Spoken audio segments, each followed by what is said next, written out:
Assalamualaikum warahmatullahi wabarakatuh. Bismillahirrahmanirrahim. Alhamdulillahirabbil alamin. Nahmaduhu wa jalal wal ikram. Wassalatu wassalamu ala asyrafil anbiya'i wal mursalin sayyidina wa maulana Muhammadin wa ala alihi wa sahbihi ajma'in. Amma ba'd. Hadirin muhtaramin yang terhormat, Romo Haji Muhyiddin MAG yang saya hormati, jamaah sesudah sholat maghrib dan para santri tahfidz Al-Quran Al-Majid di Basnas Jawa Tengah, dan yang saya hormati para pendengar setia Radio Gais, juga pemirsa MAJT TV dimanapun anda berada. Alhamdulillah, di kajian malam ini kita masih diberikan kekuatan Allah Subhanahu wa Ta'ala untuk dijumpakan lagi dalam keadaan sehat walafiat. Jamaah sesudah sholat maghrib dan para santri serta para pendengar dan pemirsa MAJT TV dimanapun anda berada, kajian malam ini yaitu tentang kitab Taqriratus Sadidah dengan tema sholat musafir. Untuk itu sholatnya musafir, untuk itu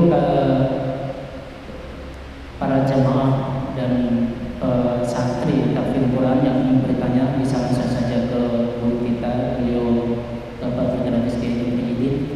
Dan bagi para pendengar setia Radio Gais serta pemirsa MAJT yang ingin bertanya bisa menghubungi di WhatsApp-nya Radio Gais di 0821 336 70.000. Untuk itu mari kita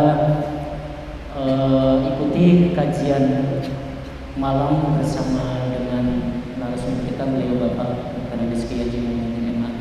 Waktu kami persilakan. Assalamualaikum warahmatullahi wabarakatuh. Waalaikumsalam warahmatullahi wabarakatuh. Bismillah, alhamdulillah, wassalatu wassalamu ala rasulillah wa ala alihi wa sahbihi wa mawala. La hawla wa la quwata illa billah. Amma ba', para peserta pengajian ba'dal maghrib, khususnya malam ini kitab Taqriratus Sadidah, baik yang hadir di masjid ini khususnya para santri Ma'had Tahfidz MAJT Basnas, begitu juga para jamaah yang masih berada di tempat ini, para pendengar Radio Dais dan Gaul FM, serta mungkin yang melihat atau mirsani melalui kanal YouTube MAJT TV. Meneruskan bacaan yang lalu, Bismillahirrahmanirrahim. Sekarang tentang sholat bagi musafir, sholat bagi orang yang dalam perjalanan. Sebelumnya saya terangkan secara sederhana, musafir itu orang yang melakukan perjalanan jauh, meninggalkan kampung halamannya. Lawan dari musafir itu adalah mukim, orang yang berdiam di situ bukan sebagai pelaku perjalanan. Bagi musafir itu nanti ada ketentuan yang bersifat rukhsah, dispensasi. Saya bacakan secara urut. Ar-rukhasu, keringanan, jamak dari rukhsah itu ar-rukhasu. Fu'alun, al-muta'alliqatu, yang terkait bisafari, dengan safar. Safar itu bepergian. Orang yang bepergian itu namanya musafir. Kalau ini terkait dengan istilah safar ini yang kemudian meresap ke dalam bahasa Indonesia, kalau sebuah instansi melakukan perjalanan, itu lalu kemudian disebut dengan safari. Ini dari bahasa Arab sebetulnya. Ar-rukhasu keringanan al-muta'alliqatu yang berkaitan bisafari dengan bepergian atau wili yang jauh. Jadi ada bepergian yang dekat, ada bepergian yang jauh. Ukurannya itu bisa disebut jauh itu kalau sudah isnani wasamanuna kilometrin, 82 kilometer. Tentu kalau lebih dari itu ya berarti lebih jauh lagi. Keringanan itu akan diberikan pada pelaku perjalanan jauh. Berapa apa saja? Arbaatun, ada 4 hal. Arbaatun 4. Awalan qasrus sholati. Yang pertama mengkosor sholat, meringkas sholat. Makna meringkas itu nanti ada penjelasannya, 4 menjadi 2. Tapi jangan sampai salah pengertian, ya. Meringkas sholat itu lalu sholatnya cepat-cepat, kayak taraweh yang 20 rakaat yang 7 menit itu. Enggak. Meringkas sholat itu, mengkosor sholat itu meringkas jumlah rakaatnya. Bacaannya tetap fasih, ya, rukun-rukun af'alnya tetap tumakninah.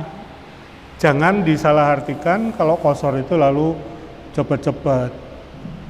Nanti ada keterangannya. Yang kedua, al-jam'u bainas sholataini. Al-jam'u, mengumpulkan, menjadikan satu di antara 2 sholat. Dikumpulkan dalam satu waktu, sholatnya tetap 2. Ya, jam'u bainas sholati itu sholatnya tetap 2, cuma waktunya yang dikumpulkan jadi 1. Normalnya itu zuhur pada waktu zuhur, asar pada waktu asar. Lah, al-jam'u itu asar bisa ditarik ke depan menjadi bersama zuhur, atau zuhur ditarik ke belakang menjadi bersama asar. Al-fitru fi Ramadana. Yang kedua, yang ketiga, berbuka fi Ramadannya di bulan Ramadan. Maksudnya buka puasa Ramadan. Idza kharaja, kalau orang itu melakukan keluar mimbaladihi dari kampungnya, qabla tulu'il fajri, sebelum tulu'ul fajri, sebelum fajar. Artinya dia masih pada waktu sahur, pergi, lalu di perjalanan boleh buka.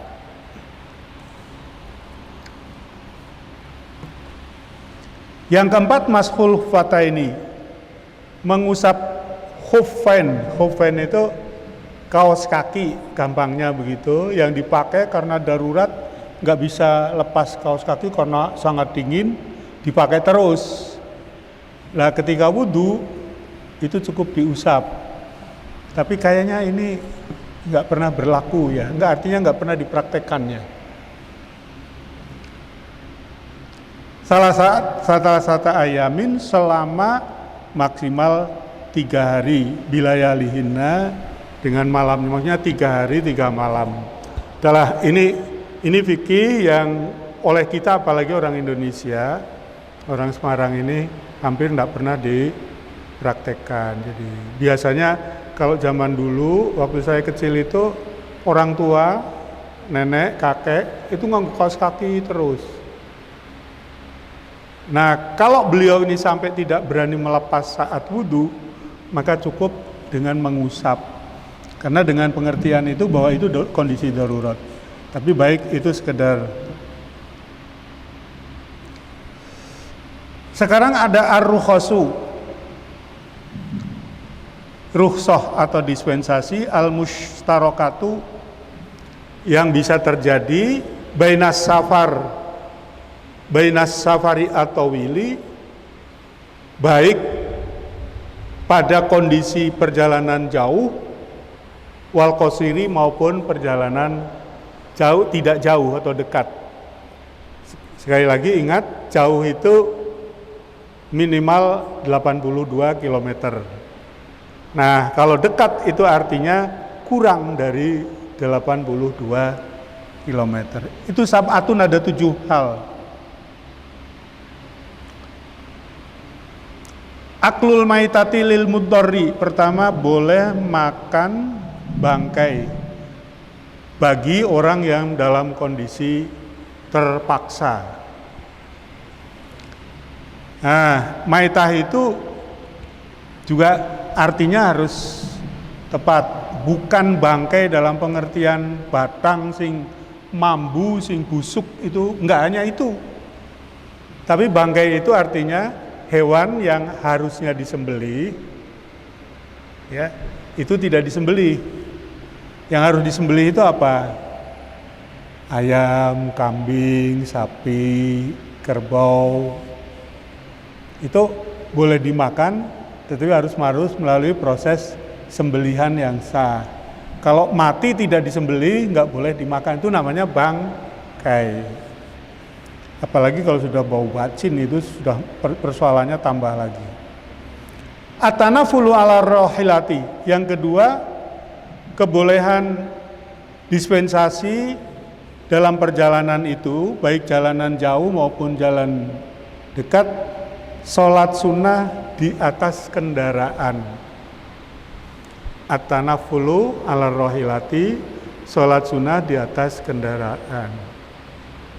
Ya, kendaraan sekarang itu nyaman, Anda naik bis, bisnya patas, bisnya eksekutif, itu melakukan sholat enak. Kalau dalam zaman dulu itu di kendaraan itu kendaraannya sapi, onta, kuda.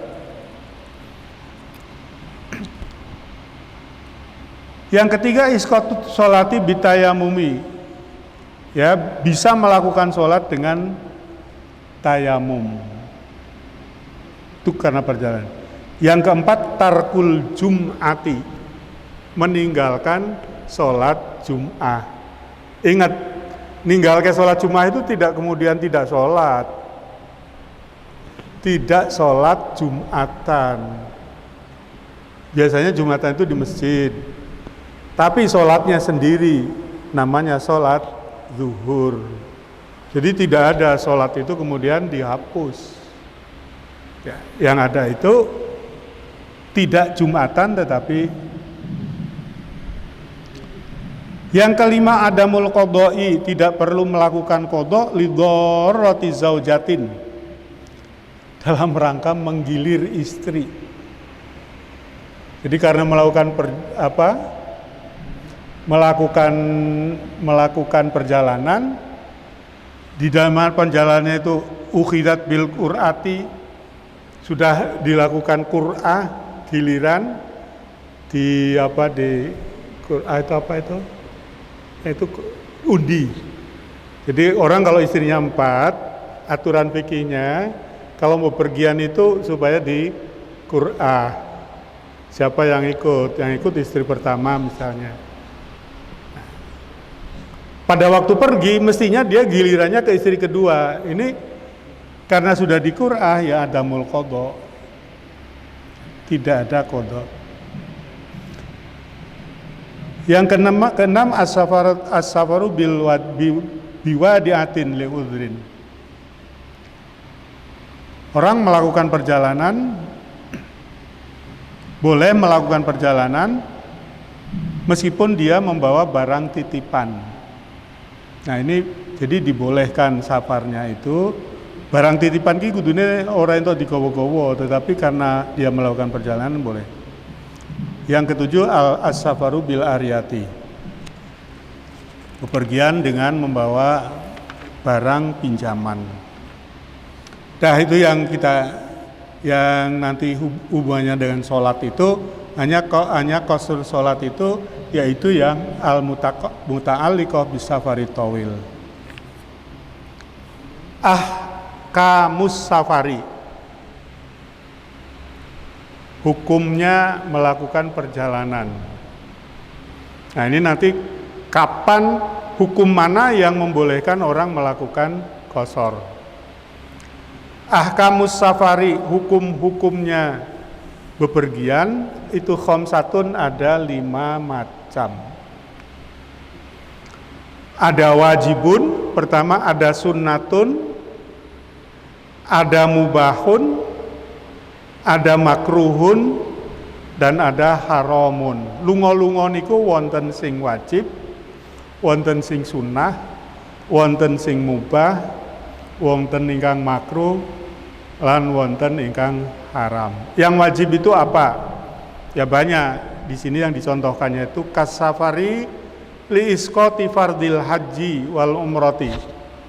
Kasafari seperti perjalanan, li isqati fardil haji untuk memenuhi kewajiban haji, wal umrati atau umroh. Dalam haji pasti ada umrohnya. Wali tolibil ilmi, dan juga untuk melakukan tolibul ilmi al wajibi, yang wajib. Nah ini safarnya wajib. Safarnya wajib.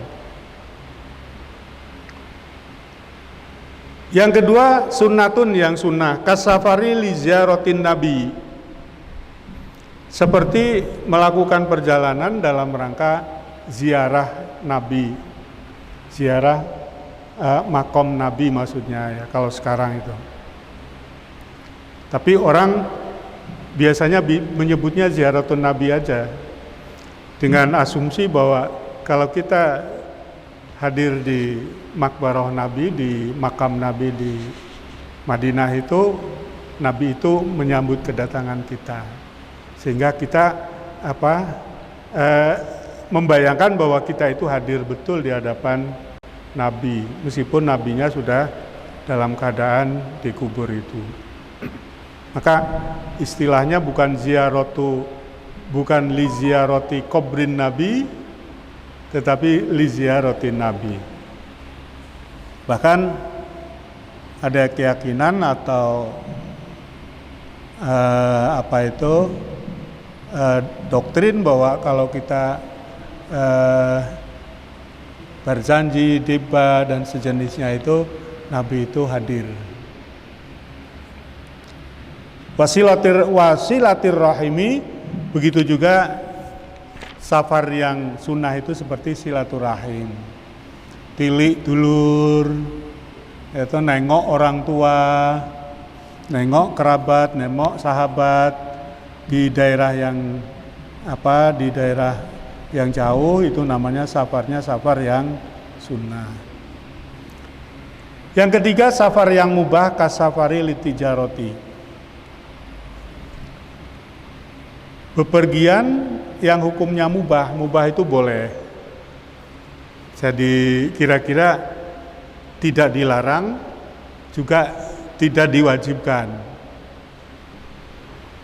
Kasafari tijaroti seperti kasafari litijaroti, seperti perjalanan untuk bisnis, untuk dagang.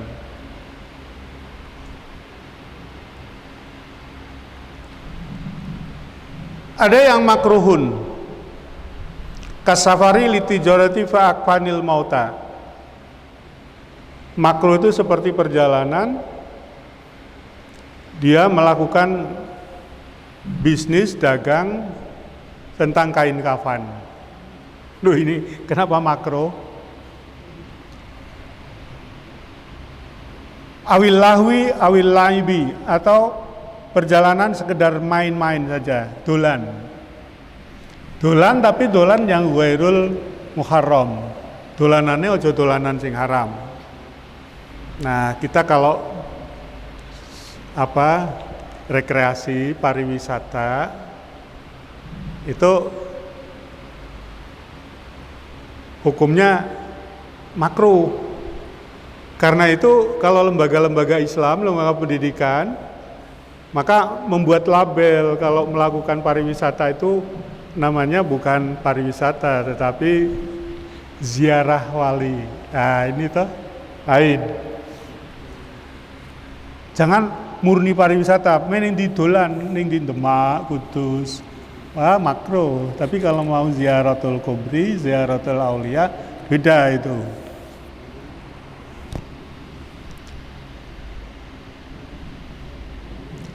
Haramun yang kelima ada safar yang haram.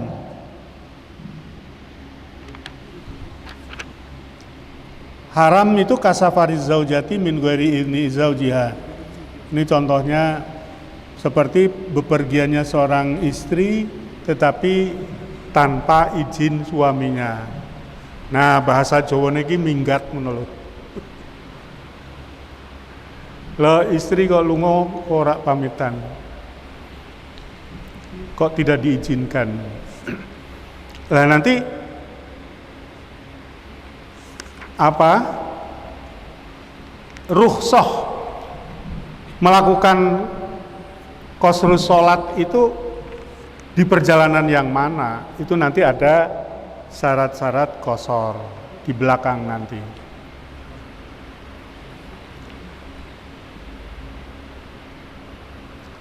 Qasrus sholati qala ta'ala wa idza darabtum fil ardi falaisa 'alaikum junahun an taksuru minas sholat. Ini ada di surat An-Nisa. Jadi dalil tentang qasar sholat itu ini. Kalau kamu melakukan perjalanan di muka bumi, maka kamu tidak mengapa untuk melakukan qasar sholat. Nah, sekarang ada masalah dulu sebelum membahas tentang syarat qasar. Ayyuhuma afdalu al-qasru amil itsmamu. Kalau orang melakukan perjalanan, melakukan safari, mana yang afdol antara mengqasar sholat atau sholat biasa itmam? Itmam itu sempurna, 4 ya tetap 4. Al-qasru afdalu fi arba'i halatin. Mengqasar salat itu dianggap dinilai lebih afdal dalam 4 hal. 4 hal. Artinya itu lebih afdal qasar daripada itmam. Lebih afdal dilakukan 2 rakaat daripada 4. Pertama, idza balagot, ketika sampai masafatus safari, perjalanan pergi itu salasa marahil, 3 marhalah. Jadi kalau kebolehan itu minimal marhalataini, 2 marhalah, yaitu 82 km. Nah, kalau sudah sampai 3 marhalah, maka berarti 3 marhalah itu kira-kira 123. Kan 82 tambah separohnya.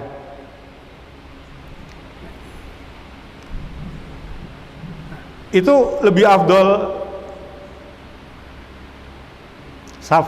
qasar. Jadi misalnya ya, dari sini ke Solo itu dianggap 82 km misalnya. Tapi yang benar itu kan 100. Lalu kalau ke Madiun itu menjadi 3 marhalah, 1,5 perjalanan jauh, maka itu lebih afdal qasar. Kenapa dianggap lebih afdal? Khurujan min khilafi man aujabahu. Itu menghindari atau berusaha untuk keluar dari perbedaan pendapat.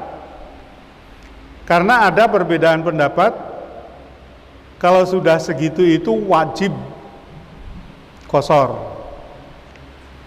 Ada yang berpendapat tetap qasar itu mubah.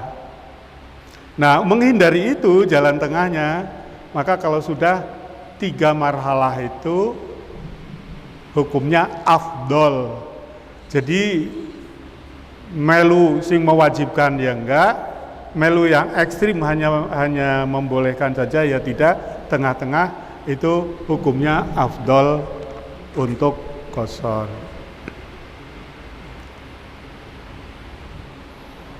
Yang kedua, idza wajada fi nafsihi karohiyatal qasri. Lebih afdol qasar Kalau orang itu justru tidak suka qashar, aku kira senang qashar, senangnya ya itmam, malah itu lebih afdal qashar. Kenapa? Wong dibolehkan qashar dadak ora seneng. Yang membolehkan Allah, apa yang dibolehkan ya sudah dianggap sesuatu yang boleh. Silahkan pilih, silahkan tidak. Tapi kalau kita itu punya perasaan, wah kok qashar, ngapain qashar? Nah ini malah justru dia dikenai afdolnya qashar, supaya jangan bersikap seperti itu. Ada itu loh kadang-kadang orang, apain di qashar, orang istirahatnya cukup, atau bisnya juga nunggu kita, sholat biasa aja. Nah ini artinya orang itu seperti apa itu, nggak suka dengan ketentuan syarak. Wong syarak ngentokke kok dadak ngono.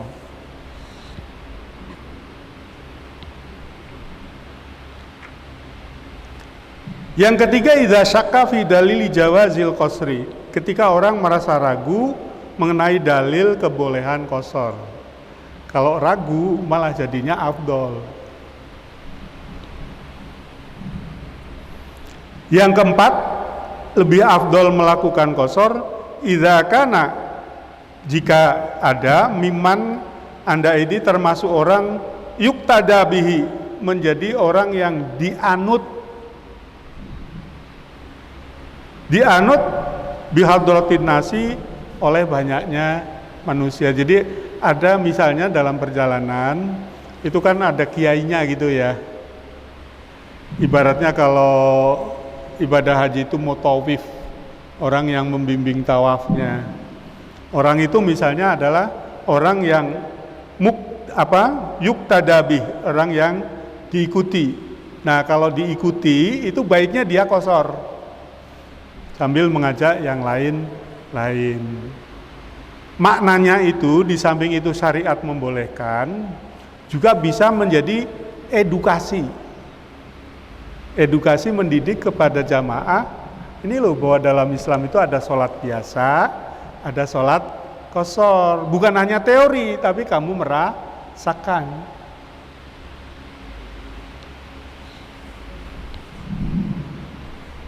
Nah orang yang biasa dianut itu dia justru diafdolkan melakukan qashar. Wa fi ghairi dzalika al-itmam afdol. Selain yang itu, selain yang 4 itu, al-itmam afdol. Salat biasa dengan 4 rakaat itu lebih utama.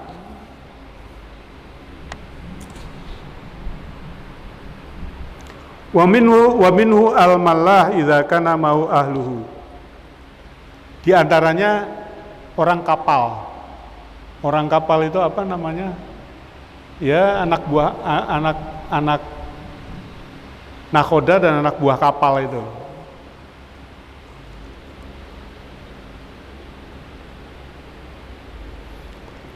Tapi kadang-kadang qad yajibu al-qasru. Bisa jadi qashar itu menjadi wajib, tapi ini kondisional ya toh. Wa dzalika idza dhaqal waktu anil itmam. Wa dzalika demikian itu idza dhaqal waktu, ketika waktunya mepet untuk itmam. Misalnya sholat asar itu habisnya jam 5:30. Waktunya asar kan 5:30. Waktu itu sudah jam 5:57 menit, kurang 3 menit. Nah, ragu-ragu di sholat 3 menit, rampung ra nek itmam 4 rakaat. Waktunya mepet. Lalu itu jadi wajib di qashar. Sekira kalau itmam itu lalu kamu nabrak waktu, andaikan begitu. Makanya ya sholat itu sangat-sangat dianjurkan untuk fi awalil waktu, supaya tidak kena batas waktu seperti itu. Pun niku nggih.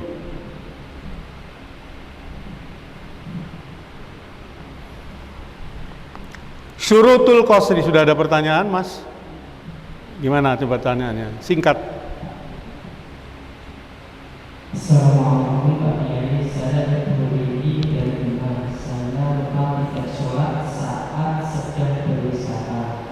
Ketika saya di rumah, apakah saya boleh qadha secara jamaah atau qadha biasa? Ninggalkan sholat tiga kali. Gimana tadi? Wisata, dia lupa tidak sholat. Oh, tidak sholat, saya kira 3 sholat. Gini, teorinya sholat itu wajib mutlak, kecuali karena lupa dan tidur. Ini lupa dan tidur. Lah lupanya itu betul-betul lupa enggak? Kalau betul-betul lupa, ya, fal yusalliha idza dzakaraha, salatlah pada waktu dia ingat. Nah, salatnya itu salat boleh enggak salat qashar atau salat biasa? Itu nanti ada ketentuannya itu nanti di bawah itu ya. Tapi menurut saya karena antara qashar dan itmam itu pilihan, ya kalau sudah kayak gitu itulah qadha yang pasti diterima oleh semua ulama. Tertidur atau lupa. Tertidur itu artinya santri ngapal Al-Quran tekan jam lorong bengi, terus tidur, begitu tidur tidak bisa bangun subuh, lupa bangun-bangun jam 7. Fal yusalliha idza dzakaraha. Maka lakukan sholat pada saat itu. Itulah qadha sholat yang pasti diterima oleh semua ulama. Kalau bukan karena itu, ada yang menerima, ada yang enggak. Ada lagi? Yang kedua, Assalamualaikum, saya Selamat Hidayati dari Indo. Saya mau bertanya bahwa bedanya antara jamak dan jamak qashar itu apa? Ini nanti akan ada keterangannya. Sholat jamak itu nanti ada babnya. Jadi kalau jamak itu artinya menjamak sholat dalam satu waktu. Kalau mengqashar sholat itu artinya meringkas sholat dari 4 menjadi 2. Lalu nanti ada dikompromikan, ya di jamak, ya di qashar. Ketentuannya nanti ada pada bab yang akan datang. Al-jam'u bainas sholataini itu. Syurutul qasri ada 11 syaratnya orang boleh melakukan qashar. Antakuna sholatu rubaiyatan minal maktubati. Pertama, sholat itu sholat yang 4 rakaat. Minal maktubati, sholat wajib. Jadi kalau ada orang tarawih yang 4-4-3, itu nggak bisa diqashar. Kenapa? Bukan sholat wajib, Bo. Wahya khusus ini, qashar itu wahya az-zuhru, zuhur, wal asru, asar, wal isya'u, dan isya'.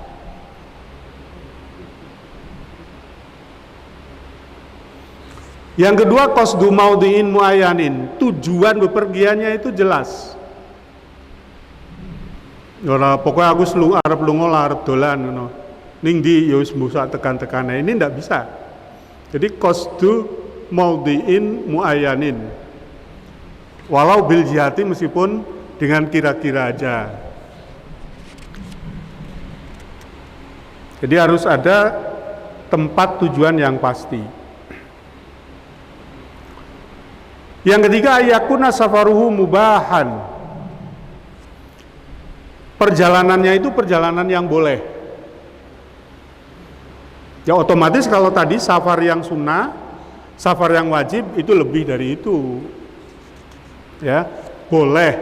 Artinya jangan safar yang haram. Nanti ada penjelasannya. Ailaisa maksiatan. Perjalanannya itu bukan perjalanan maksiat. Fala yadurru, tidak masalah idza kana safaru makruhan. Andaikan perjalanannya itu perjalanan yang dimakruhkan tadi, kan ada 5 hukum itu tidak masalah. Li'annahu la isma fihi, karena safar yang makruh itu meskipun makruh kurang baik, tapi la isma fihi, nggak ada dosa. Waduh, waktune ini lagi asik-asiknya, yang penting ini. Waqsamul asi min nahiyati jawazil qasri, macam-macam kemaksiatan ya dilihat dari kebolehan qasar itu ada 3. Asun bis safari, pertama namanya maksiat sebab bepergian, yaitu bepergian yang motivasinya memang maksiat. Saya pergi mau judi, saya pergi mau nyabung ayam, saya pergi mau ke lokalisasi. Itu namanya asin bis safar. Yang kedua, nah itu la yajuzu lahu al qasru, enggak boleh qasar itu. Yang kedua asin bis safar. Ada orang yang bepergian sebetulnya niatnya nggak akan maksiat, tapi di perjalanan terus menggok, weruhono dangdutan, terus do omben-ombenan, kok enak men ya, asik ya, gabung itu namanya asin fis safar. Itu